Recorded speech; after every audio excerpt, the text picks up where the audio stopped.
आजकल हम अक्सर रोजाना ही ये सुनते हैं कि किसी को हार्ट अटैक हो गया, कम उम्र में हार्ट अटैक हो रहे हैं। लेकिन क्या हमने कभी इसका जो कॉज है, जो इसका रीजन है, वो जानने की कोशिश की है कि इतने ज्यादा जो हार्ट अटैक के केसेस हैं वो क्यों बढ़ रहे हैं? तो आज हम इस वीडियो के माध्यम से जानेंगे कि जो हाइपरटेंशन यानी कि जो हाई ब्लड प्रेशर है, इसके भी केसेस बढ़ रहे हैं। ये क्या होता है, इसके कॉजेस क्या हो सकते हैं, इसके सिम्टम्स क्या होते हैं और हम किस तरीके से पहचान सकते हैं कि हार्ट अटैक वाली सिचुएशन तक हम ना पहुंचे और इसका हम सॉल्यूशन क्या कर सकते हैं। साथ ही साथ इस वीडियो के माध्यम से हम जानेंगे कि होम्योपैथी जो है वो किस तरीके से हाइपरटेंशन यानी कि हाई ब्लड प्रेशर में हेल्प कर सकती है। नमस्कार, मैं डॉक्टर मंजू सिंह एसविल के यूट्यूब चैनल पर आप सभी का स्वागत करती हूँ। जैसा कि अभी बताया कि आज हम इस वीडियो के माध्यम से जानेंगे हाई ब्लड प्रेशर के बारे में यानी कि हाइपरटेंशन के बारे में। सबसे पहले हम जानते हैं कि जो हाइपरटेंशन यानी कि हाई ब्लड प्रेशर है वो क्या होता है। इसके लिए हमें जानना जरूरी है कि जो ब्लड प्रेशर है वो क्या होता है। जो ब्लड प्रेशर होता है उसे दो वैल्यूज में मेजर किया जाता है। जो फर्स्ट ऊपर की जो होती है उसे हम सिस्टोलिक कहते हैं और जो नीचे वैल्यू लिखी होती है उसे हम डायस्टोलिक कहते हैं। मान लीजिए यदि किसी व्यक्ति की जो ब्लड प्रेशर की वैल्यूज हैं, जैसे कि ऊपर का जो है यानी कि सिस्टोलिक है वो 130 है, डायस्टोलिक जो है वो 80 है और एक लंबे टाइम तक के लिए कांस्टेंट रहता है, यानी कि जो ये वैल्यू है 130/80 mmHg वो कॉन्टिन्यूअस है, तो हम इसे कंसीडर कर सकते हैं कि जो पेशेंट है उसका जो ब्लड प्रेशर है वो टूवर्ड्स हाई ब्लड प्रेशर की तरफ जा रहा है। अब हम जानते हैं कि जो हाई ब्लड प्रेशर है वो डेंजरस यानी कि खतरनाक क्यों होता है। क्योंकि जो हाई ब्लड प्रेशर है वो एक साइलेंट किलर होता है, क्योंकि इसमें पेशेंट की शुरुआती जो स्टेजेस होती हैं उसको कोई भी सिम्टम्स महसूस नहीं होते हैं, लेकिन इसकी वजह से पेशेंट को काफी जो मेजर इलनेस होती है, मेजर कंडीशंस होने लगती हैं, जैसे कि पेशेंट को हार्ट अटैक हो सकता है, स्ट्रोक हो सकता है, किडनी फेलियर हो सकता है, इवन विजन लॉस भी हो सकता है।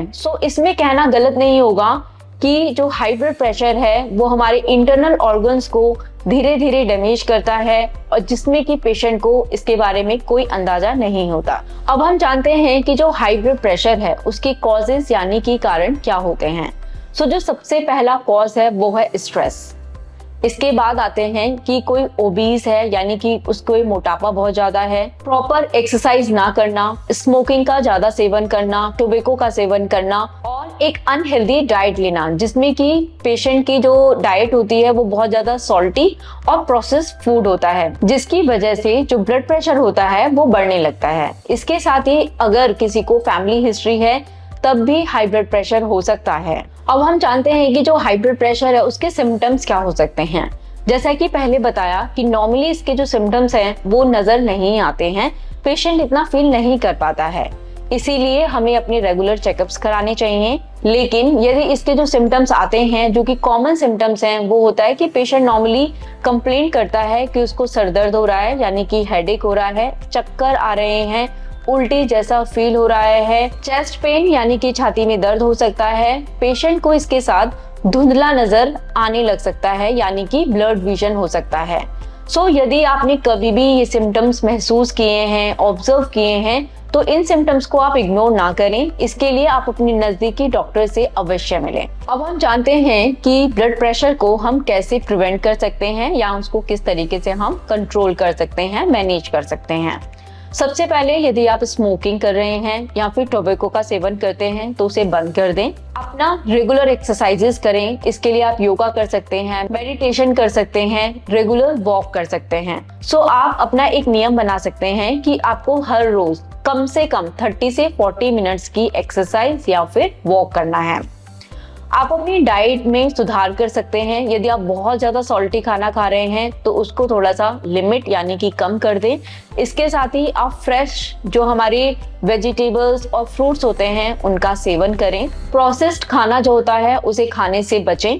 इसके साथ ही आप अपना जो बीपी है उसे रेगुलर मॉनिटर यानी कि मेजर करें। यदि काफी ज्यादा स्ट्रेस है तो उसे कम करने की कोशिश करें। जैसा कि पहले बताया कि आप अपना स्ट्रेस कम करने के लिए योगा कर सकते हैं, मेडिटेशन कर सकते हैं या फिर जो मल्टीपल एक्टिविटीज होती हैं इंडोर और आउटडोर वो कर सकते हैं। यदि आपको हाई ब्लड प्रेशर है और आपकी कोई मेडिसिन चल रही हैं तो आप उन मेडिसिन को रेगुलर लें जिस तरीके से आपके डॉक्टर ने आपको बताया है। आपको मैं यहाँ पे एक एडवाइस करना चाहूंगी, यदि आप अपनी लाइफ स्टाइल को चेंज कर सकते हैं तो आप मेजर से मेजर जितनी भी प्रॉब्लम्स होती हैं उनको कंट्रोल कर सकते हैं, उनसे बच सकते हैं। अब हम बात करते हैं कि जो होम्योपैथी है वो किस तरीके से हाई ब्लड प्रेशर में रोल प्ले करती है।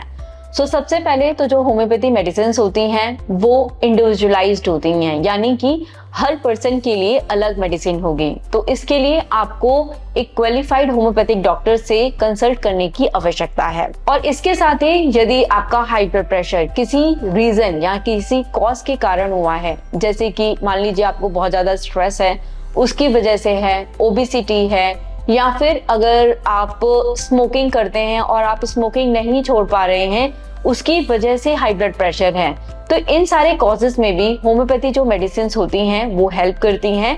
होम्योपैथी जो ट्रीटमेंट होगा वो आपको ओवरऑल ठीक करने में हेल्प करेगी। यदि हम बात करें हाई ब्लड प्रेशर की तो ऐसा नहीं है कि हम इससे प्रिवेंट नहीं कर सकते हैं या फिर हम इससे बच नहीं सकते हैं। यदि हम अपनी लाइफ स्टाइल को चेंज कर लें, कुछ प्रिकॉशंस को फॉलो कर लें, तो हम हाई ब्लड प्रेशर से बच सकते हैं और अपनी जो नॉर्मल लाइफ है उसे अच्छे से जी सकते हैं। उम्मीद करती हूँ कि आपको आज इस वीडियो के माध्यम से पूरी इन्फॉर्मेशन मिली होगी। लेकिन यदि आपके मन में फिर भी कोई सवाल है या फिर आप किसी और टॉपिक से रिलेटेड कोई वीडियो चाहते हैं तो आप हमें कमेंट सेक्शन में लिख सकते हैं। ऐसी और इन्फॉर्मेटिव वीडियोस के लिए आप SBL का यूट्यूब चैनल सब्सक्राइब कर सकते हैं। धन्यवाद।